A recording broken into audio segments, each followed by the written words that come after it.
Hi everyone, and welcome to another episode of Chairmen of the Board.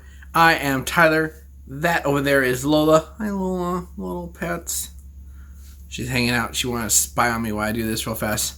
As you have noticed, my beard has grown. I look hairy as hell. My hair is insane. Look at this. Anyways, the real reason we're here is not talking about my hair. We're talking about Lola, although she's cute.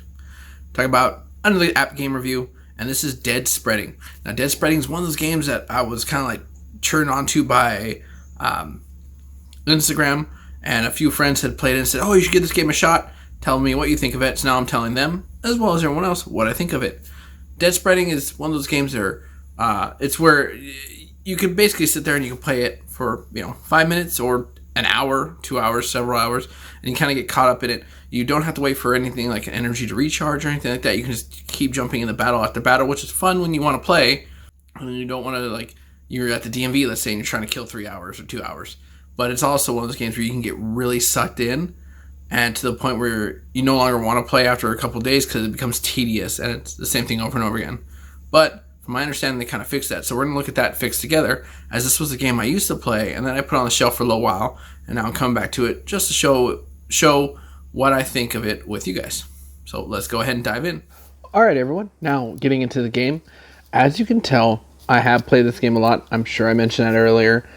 This is one of those games that you can sit here and you can play for, 5 minutes a day or up to hours. There's really no limit to how far you can go. And when you lose a level, you can obviously keep replaying. There's nothing that's going to stop you.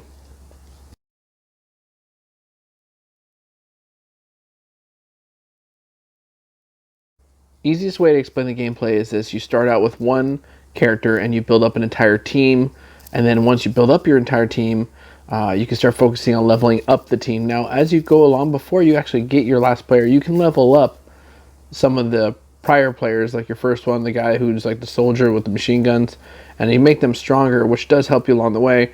But you will hit walls eventually, and you just gotta it's where gameplay actually steps in and really makes a difference.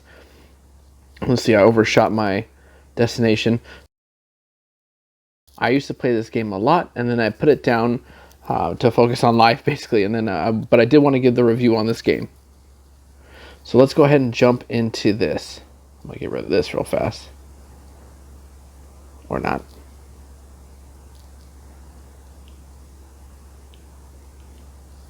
Perfect. Got him highlighted. Let's go ahead and fight. And you'll see my team, and I mean, it's like your stereotypical team with your machine gunner, your DPS. You got a guy with a shotgun who can hit things closer. You got the healer in there as well, a sniper, engineer who makes everyone's weapons stronger. There's a girl who does the airstrikes, which you can see rain down. Oh! And then, who else? You got a grenader in there too, and then a flamethrower who can also work on close range. And my team's pretty okay. Like I said, I haven't played in a long time, so once I logged back in, and it's been about 6 months. Once I logged back in, they gave me quite a few rewards early on, so that's great. Obviously, you want to keep your distance. That's the whole point of this game, is to keep your distance, fire away, and collect all the kills you can. Now here, I'm going to pick up somebody who is at, this is my airstriker. That makes her a 2-star. It's going to give her a stronger attack, much stronger attack. And you see those little circles that are popping up on the screen. Those are her attacks. Basically, they're foreshadowing where they're going to land. Ooh, gotta keep a distance. Getting close in here. Trying to corral him in. Oh, there's a box that just showed up. And I gotta get to that box. But I gotta work my way there without killing anybody. These zombies are relatively easy. I will say that the bigger the size, the harder they are to take out. Bigger they are, the harder they fall. And that stands true for this. It looks like we might have lost somebody already. I think I lost our flame guy. We're getting that box, which is cool. What is that? Oh, nice. Oh, machine gunner. Now he's level 2. Machine gunner. My machine gunner is my strongest character by far. Looks like our sniper got leveled up too. Great. So we can keep our distance when the boss shows up. This is a boss level. Yeah, the machine gunner is, as you can tell, the guy who in the gray helmet doing some work. He is not a force to be reckoned with. Relatively easy game. I do enjoy it. It's something that, like I said, if you start losing, you just kind of you can go back to lower levels and just perfect the star ranking on them, kind of like you would do with Angry Birds or any of those. and level up your characters, and then go back into the battle with a stronger team. And that's obviously gonna. Oh no! I just lost my machine gunner. And of course, the boss is showing up. Oh, it looks like we had a couple of reinforcements show up. I can't get to him. Oh no, he died. He did. Oh, okay, there is a boss. We gotta stay away from him. Oh, he just got my shotgun guy. And now we are the healer. And you can change, at any time you can change the position of the character you're using. So like right now my healer is leading the charge, which is probably not the best idea, but at the same time, as long as we keep her alive, focus on her, she'll heal everyone else. You do have, like I said, you can rotate the characters that you're in control of, although they all circle around whoever you have in control. So protecting her is a wise idea. On top of that, you can also see that we are dwindling the numbers down at the top. And that's kind of a cool aspect of this game. You know where you're at. Once we get to the 300 mark, we should be okay, because no new spawns should be happening past 200. So nothing new is going to show up on screen. We just have to deal with what's there. Unless there is that boss that resurrects, and we'll see like a red aura around the zombies, and that's going to tell us that they're resurrected. Which is a lot. But yeah, now you can kind of see the teams that are the fleet that is chasing us down, but we can drop them pretty quick. Like I said, we have level 2 sniper too, which is going to help big time to help keep our distance. And who is that? That's a Grenader as well. He's not the best character, but he has my name, so he's cool. All right, let's get rid of these numbers. Ooh, this is intense. All right, let's see here. You do have on the right bottom, you do have those like little bonus things, like you can drop a bomb and clear out some of the zombies, or drop the attack for a certain amount of time, or any other, the flare gun. These are things that you can, oh god, well that didn't help at all. Oh great, I'm left with this guy. Well, you better bomb everybody. Stay back. Yeah, I'm gonna get eaten alive here because he's very slow. Oh, that actually worked. Keep moving, keep moving. Alright, no.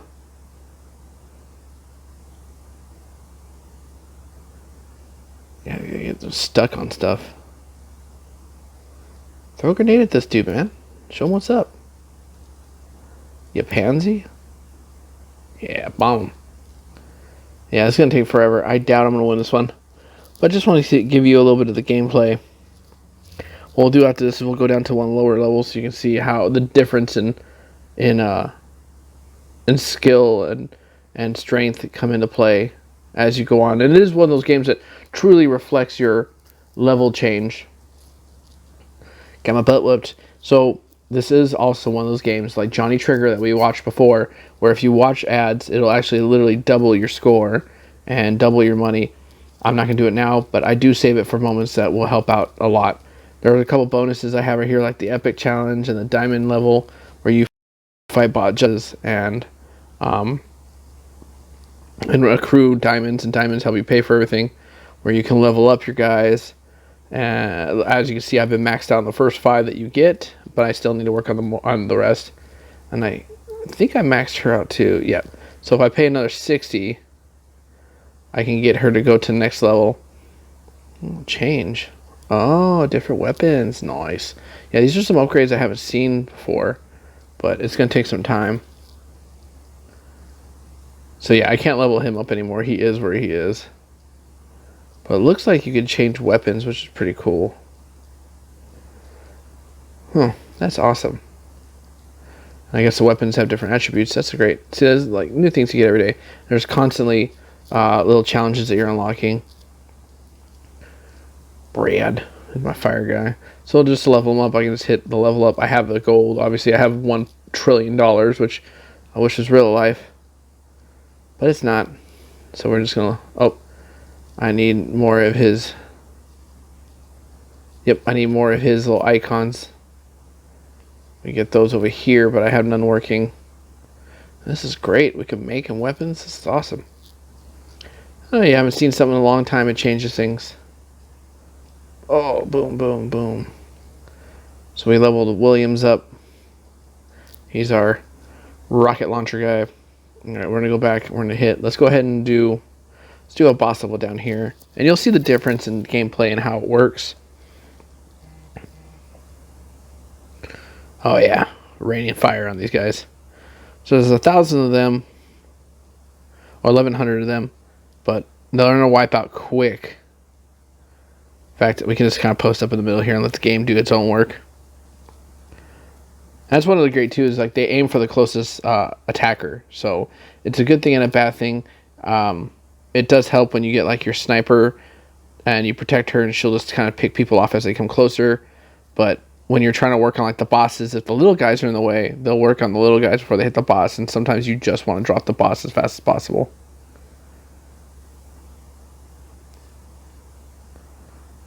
Relatively easy, right? Oh, I just hit a bomb. Dang it, I wasted it. Well, that didn't help. Well, we can level up our people here. Unlock this box. Like I said, this is a new addition, which is really great. I don't think I need the increase, but that'll take it. And it's one of those levels where when I was originally playing, I wasn't leveled up forever to get past some of these levels. I mean, you saw how I did in the last one. And then once you start losing your team, it's a little difficult. Boop. Let's just level up the team some more. Pick up some buddies. Oh, that was a boss that just came running up like he knew us. This clown coming up like he knows us. And he's gone forever. We are literally... The airstrikes are hitting. Shotgun dude's doing work. Machine gunner's just laying away. Everyone's doing work in here. Makes this go really fast. And that's it. Wiped out the team. Wiped out the zombie team. Now we just walk around. And that's what's cool is like if you get your guy to level 2, your guy's to level 2, let's say, and then you get another of them to level 2, like let's say level 2 shotgun, they combine, they make a level 4, much stronger, way cooler, definitely helps out. So yeah, this game for the most part is really easy. Spreading Dead is a super simple game. It's one of those shitter games that I feel has a lot of potential and obviously is growing since I last played it. There's a lot of giveaways. It's not as simple as it was. There's more layers to it now. Increase the gameplay, make it more fun, make it more difficult, but also give you a leg up and help you move along. Because as you can see, the levels continue. Let's get all the way to where I was. Levels go on for quite a while. And we've already kind of maxed out some of our characters, so I can't imagine I'd be able to make it much further unless they gave the weapon upgrades, which they now do. So that's awesome. They give you an opportunity. Ooh, I want to fight that guy. Give you an opportunity to get better without increasing the character's strength. You got now you can actually physically increase the weapons, which is awesome. Overall, game is not bad at all. I would definitely love to play it more. However, one problem I do find with the game is that they seem to have started to remedy is that you do get bored of it quick and it does get monotonous because before you know you're just running around in circles fighting. There's really no skill to it. Now it's like, you either die or you survive. There's no gray area. There's no like trick you can do to make yourself survive other than upping your character's strength. So it looks like though with the guns and stuff like that, they're trying to add some more skill into the game, as well as on a level you just can't beat, you can drop the bomb or do other stuff that will help you out. So that's not a bad deal, right? I mean, it could be worse. All right, and that was Dead Spreading. So that being said, overall, I like the game. I do. But like I said, it's tedious. You get over it. You don't really want to play over and over again, especially when you hit that wall where you're losing constantly. You can go back and improve your scores on the other levels, but once you hit the three stars, there's no point to going back. And plus, you don't make any more money. You don't get any more of the chests. Now, the chests give you the little cards I had mentioned that help you to level up the characters. So once you can't make those characters anymore, it's like, okay, it is what it is. And then what's good about the game is they do balance, and every time you open up a chest, you'll get cards for the characters you need. However, if you haven't, once you hit level 50 the first round, it goes back and you do it again another round. If you haven't started the second round of the characters, you don't get any more of their cards. You have to wait until you're actually physically leveling them up to get the cards for them. So bummer, but at the same time, it's worth it. I mean, that means you can focus on certain characters. If you're working on them, you can specifically work on one and keep leveling them up. And as long as you're in the leveling up game with them, you'll keep adding cards to them. So that does help. That's where the only time frame aspect of the game is that those cards don't unlock until you hit certain hour chunks with the chests that they come in. So it's like some of them are like 7 hours, 12 hours, 4 hours, 1 hour. It just depends whatever it is you get. But to wrap it up and sum it up, I think the game's all right. Could be better, could be a lot worse, but it's entertaining for what it is. Well, that's it for today. Thank you very much. You stay bored out there, everybody. Once again, I am Tyler. This is Lola in the corner. Hey, Lola. There she is. Hi, Lola. And you stay bored out there once again, everybody. Bye.